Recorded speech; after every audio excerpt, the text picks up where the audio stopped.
প্রতিটা যুবককে যেন আল্লাহ ডাক দিয়ে বলে, যুবক গতকালকেও এক ওয়াক্ত নামাজ পড়লাম, আজও পড়তে না? আমি মালিকের একটা সেজদা দিতা না?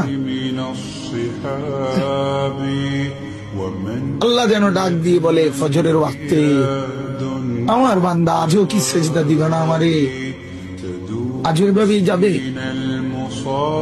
আজকের সারাদিনও নারী দেখতে দেখতে, উলঙ্গ ছবি দেখতে দেখতে কাটাবে, সেজদা দিবা না? আমি কি তোমাকে বানাই নাই? আমি কি তোমাকে চোখ দেই নাই? আমি কি তোমাকে কান দেই নাই? আমি কি তোমাকে জবান দেই নাই? আমি কি তোমাকে দুইটা ঠোঁট দেই নাই? ইয়া আইয়ুহাল ইনসানু মা গাররাকা বিরাব্বিকাল কারীম। আল্লাহ বলে, আমার বান্দা, কে তোমাকে আমার মতো দয়ালু মনিব থেকে ভুল পথে নিয়ে গেল?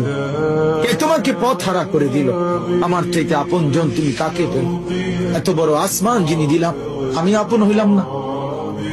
এত বড় জমিন যে দিলাম, আমি আপন হইতে পারলাম না?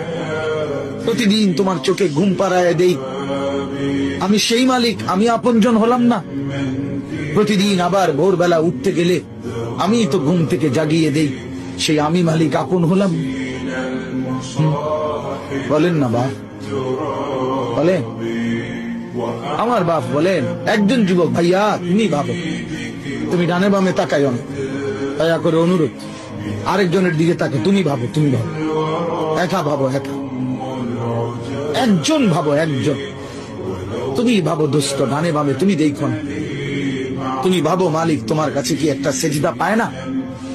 আজ কতদিন হয় ছেলেরা এইখানে, তো অনেক ছেলে, আমি তো চেহারা দেখলেই বোঝা যায়। কতদিন হয় ফজরের নামাজ পড়ো না ভাইয়া?